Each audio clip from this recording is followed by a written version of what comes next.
Zdravím všechny motobastliče. Mám tady na stole 3 věci, pro které mi chybí materiál.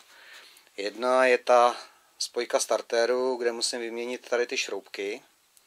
Už jsem objednal pevnostní, takže na radu diváků, takže tam vyměním všechny 3.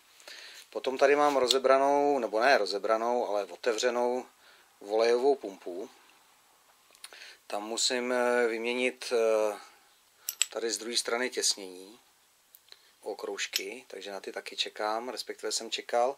A pak tady mám rozebraný startér, který potřebuje taky přetěsnit. A v souvislosti s tím jsem si vzpomněl na jedno krásné video od Lukáše Pavláska, který mluvil o současných youtuberech a o mladé generaci. Takže tohleto video je hlavně určený pro lidi, kterým je 30 a více možná.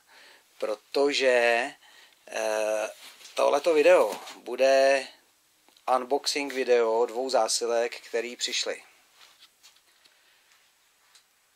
Já dám určitě odkaz na to Pavláskovo video na konec tohohle z toho videa, protože je to opravdu sranda si to poslechnout a dívat se na to. Tenhle ten balík obsahuje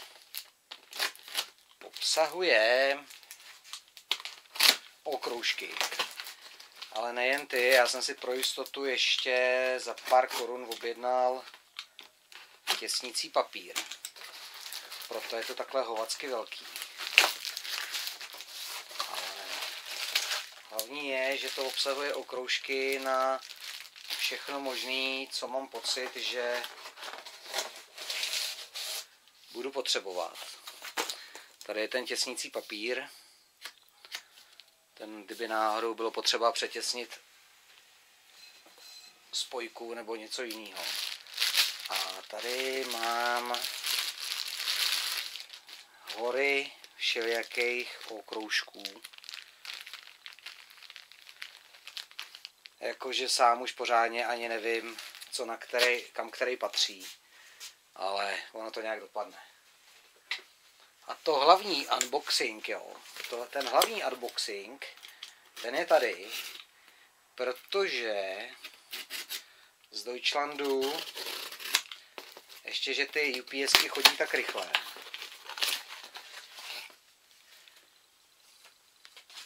Z Deutschlandu důkazem toho jsou reklamní letáky na západoněmecké produkty jako výplňový materiál.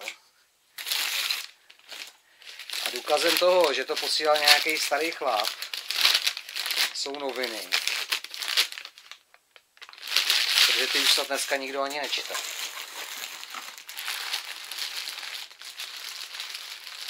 Ale to hlavní je tady. A to jsou šály.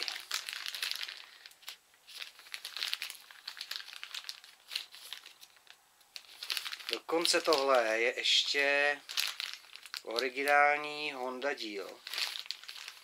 Žádná druhovýroba.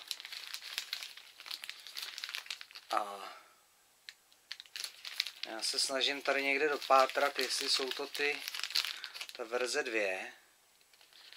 Ale je to fakt ještě Origo Made in Japan. A tady by měly být opět originální Honda díl. Šály na těsnění na tu klikovku, který se cvaká do bloku motoru. Jsem teda hrozně rád, že to není žádná nějaká druhovýroba, že to je fakt originální honďácký díl, tak snad to bude pasovat. Takže tolik krátký unboxing video. A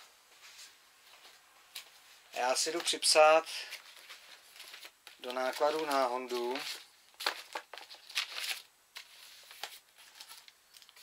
dalších 539 korun za těsnění okroužky. Teďko ještě čekám ty pevnostní šrouby, ty snad přijdou zítra. A pak všechno tohle začnu